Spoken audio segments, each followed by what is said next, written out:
जुड़ चुके हैं। बीरेन जी, मैं आपसे जानना चाहता हूं कि ये क्या चल रहा है समाजवादी पार्टी और बीएसपी के बीच, और ये कांग्रेस क्या करना चाहती है? ब्रजेश जी, ऐसा लगता है कि कोई खिचड़ी पक रही थी और वो खिचड़ी पता नहीं पक पाई है या अभी कच्ची है, लेकिन पका तो रहे हैं ये लोग। अब इंडिया गठबंधन इस उम्मीद में है कि सपा जो सबसे बड़ी पार्टी है उत्तर प्रदेश में, उनका साथ अगर मायावती का भी मिल जाए तो दलित, मुसलमान, यादव ये मिलकर एक बड़ा गठबंधन बना लिया जाए, एक बड़ा वोट बैंक तैयार हो जाए। शायद उनकी कोशिश इसीलिए लगातार रही कि वो मायावती के लिए एक धड़ा उनका पैरवी करता है, लेकिन ये मूर्त रूप ले पाएगा इसमें बड़ी अभी शंका है। बड़ी सारी चीजें हैं। बुआ बबुआ अगर मिल जाएंगे तो एक बड़ी ताकत वो बनते हैं, इसमें कोई शक नहीं। और 2019 में 15 लोकसभा की सीटें वो जीते थे, और एक नारा एक जमाने में चला था जब मुलायम सिंह जिंदा थे कि मुले मिले मुलायम काशीराम, हवा में उड़ गए जय श्री राम। तो उस दौरान इन्होंने भाजपा को हराया था, तब राम मंदिर का आंदोलन भी बड़ा उफान पर था और बहुत कारसेवकों पर लाठियां गोलियां सब चली थी, लेकिन उसके बावजूद मुलायम और कांशीराम ने करिश्मा किया था गठबंधन करके। मायावती एक बार कर चुकी हैं जी, और चुनाव खत्म होते ही फिर उन्होंने गठबंधन टूट गया था उनका। अगर दोबारा गठबंधन होता है तो स्वरूप क्या होगा? वो 39 सीटों पर लड़े थे, अब की बार कांग्रेस और आरएलडी साथ में है तो 39 सीट कहां मिल पाएगी? मायावती को हो सकता है कि 32-35 सीटें मिल जाएं अगर गठबंधन बनता है तो, और कांग्रेस को 10 सीटों के लगभग आसपास मिले, और आरएलडी भी 4-5 सीटें हो सकता है पाएगी बस। और उसमें एक चंद्रशेखर आजाद की भी सीट हो सकती है, क्योंकि जब 32-35 दोनों सपा और बसपा ले लेंगे तो ज्यादा बचेंगी नहीं सीटें। 80 सीट तो है, कितना काटेंगे? अब मायावती ये कहकर थक चुकी हैं कि हम अपना वोट तो ट्रांसफर करा देते हैं, सपा वाले अपना वोट ट्रांसफर नहीं करा पाए और इसकी वजह से हम लोग हार गए। जबकि भाजपा ने दलित वोट काट काट कर 22 से मायावती को 12% पे पहुंचा दिया है। ये सच्चाई भी वो जानती हैं, लेकिन वो ये नहीं कभी कहती भाजपा हमारा वोट बैंक छीन रही है, और वो खुल के सपा का विरोध भी करती हैं। आकाश आनंद ने प्रोफेसर राम गोपाल के खिलाफ कई सारे ट्वीट भी किए थे, ये भी बात आई थी। अब समस्या एक और है, भाजपा कहती है कि तुम हमें न चाहो कोई बात नहीं, लेकिन उधर न जाना। मायावती एक स्लिप जो फिसलन वाली विकेट है उस पर खेल रही हैं। अगर वो फिसल के इधर गिरती हैं तो भाजपा अलग तो शुरू कर देगी। चाहेंगे बीएसपी तो मुश्किल होगी, ये गाना पूरा कर दो।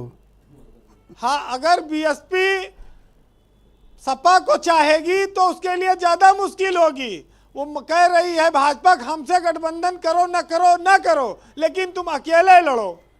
तो ये अगर उधर जाओगी, स्लिप उधर होता है मामला, तो तमाम सारे नुकसान। तो बंगला बदल दो, बात खत्म।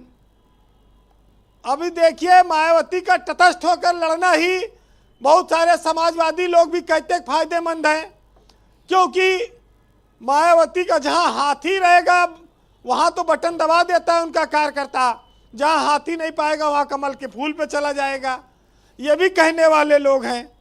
तो ये बड़ी सारी समस्याएं हैं, और मायावती ने तो पहले भी कहा बबुआ की गठबंधन हो गया है, लेकिन बाद में गन्ने का सारा रस हाथी अकेले चूस के निकल गया, 10 सीट ले गया और समाजवादी वही 5 पे रह गई। तो बड़ी समस्या इस बात की है कि यह गठबंधन, अब की कांग्रेस भी आ जाएगी। कांग्रेस तो खाली यूपी में नाम मात्र है, कोनो वोट बैंक तो है नहीं, तो वो तो जब कोई नहीं है, चलो कांग्रेस है सही इंडिया गठबंधन में, तो सपा राष्ट्रीय का तो स्तर पर जूस भी चूस लिया और कांग्रेस का भले हो। गन्ना भी आरएलडी का खा गई मायावती। मतलब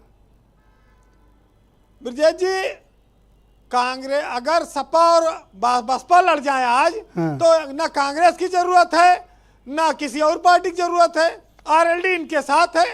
ये लोग वैसे सबसे बड़ा गठबंधन बना लेंगे। अब उसमें ये देखा है कि सब क्या अखिलेश यादव कांग्रेस को झटक पाएंगे। अभी ये भी एक अगर मामला बन जाए तो एक नया समीकरण बन सकता है। अच्छा, मैं देखता हूँ आरएलडी को हर कोई बड़ा टेकन फॉर ग्रांटेड लेता है। इनकी मतलब इनको मनाने या उसके लेके कोई बात नहीं होती। इनको जैसे आपने भी गिन लिया, अरे ये तो वहीं रहेंगे। अरे थोड़ी मतलब इनकी भी तो रिस्पेक्ट होनी चाहिए।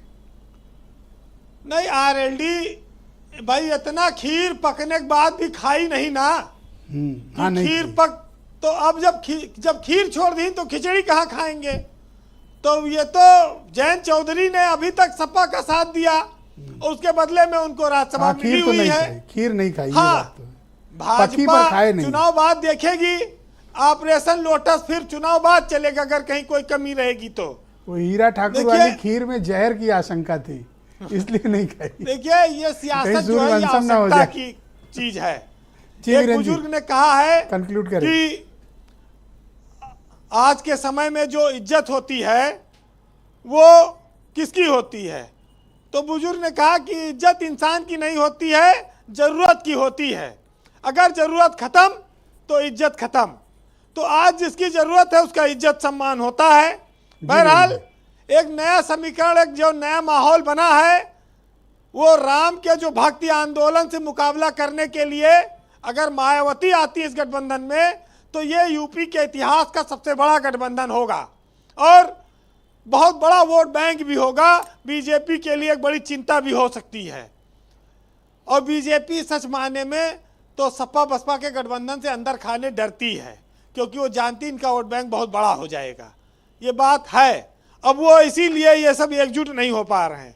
सुनिएगा